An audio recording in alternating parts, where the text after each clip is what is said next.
E, professor, o petróleo subindo fortemente, Rússia quer que o Irã fique fora das sanções com a Rússia, caso contrário vai frear acordo nuclear, mas os Estados Unidos precisam do Irã para importar petróleo e substituir a Rússia.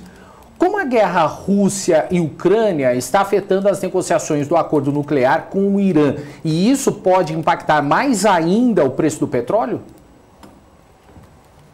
Veja, já está impactando, né? O preço do petróleo chegou a ter $130, o Brent, e como você colocou, 2014 fecharam aquele Joint Comprehensive Plan of Action, que era o quê? Que o Irã não poderia enriquecer o urânio a mais de 3,65, deveria eliminar 98% de suas reservas de urânio, e reduzir em 2/3 o número de centrifugadores de gás em 13 anos. Mas Trump derrubou isso daí lá em 2018 e 2019, e agora tanto a União Europeia, os Estados Unidos, mais a Rússia, estavam tentando já há 11 meses, tentando trazer de novo um novo acordo nuclear, porque você rompeu o acordo e no final das contas o Irã falou o seguinte: bom, já que eu estou sem acordo, enriquecer urânio quanto quiser. A sanção veio, ele começou a enriquecer o urânio. Os Estados Unidos falou: não é bem assim. É melhor acordo mais ou menos do que não acordo, e sanção, a gente sabe que você vive sem sanção.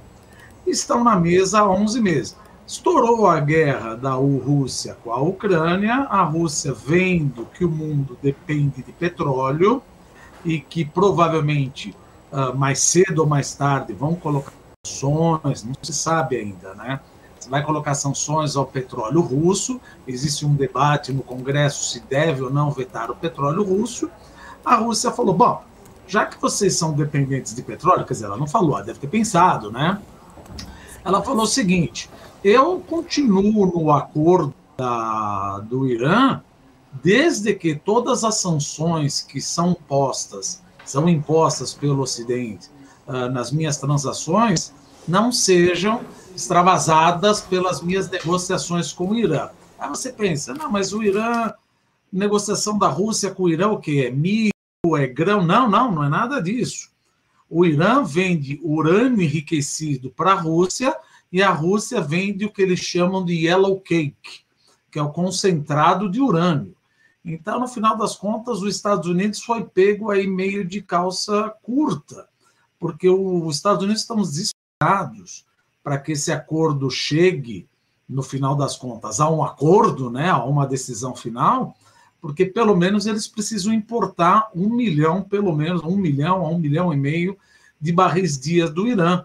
Só que agora a Rússia está chantageando, de certa maneira, pode dizer chantageando, que quer por escrito que as sanções Irã e Rússia, ou seja, quando digo sanções Irã e Rússia, é SWIFT, é tudo. Se por acaso o Irã deixar de ter sanções, os bancos que querem transacionar SWIFT com o Irã estão fora das sanções.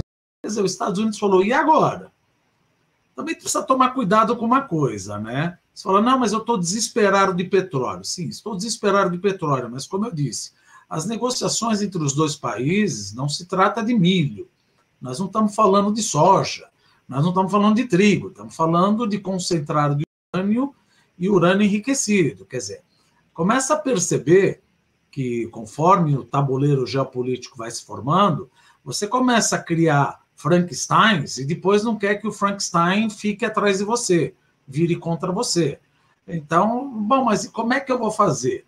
E aí você está no processo que os Estados Unidos querem bloquear a importação de petróleo da Rússia, que exporta mais ou menos 7 milhões de barris dia, e ao cair as sanções com o Irã, conseguiria importar mais ou menos 1,5 milhão de barris dia, mas a Rússia acabou de colocar, quer dizer, acabou não, né? Mas aí foi no final dessa semana, aqui, mais ou menos quinta, sexta-feira, colocando essa condição que quer por escrito que as sanções que se aplicam a ela, de toda sorte, não vale para as relações entre ela e o Irã. O Irã adorou, a Rússia adorou, a China não se manifestou, e os Estados Unidos foram pegos de calça... Quer dizer, Estados Unidos não, né? E a União Europeia, poxa vida.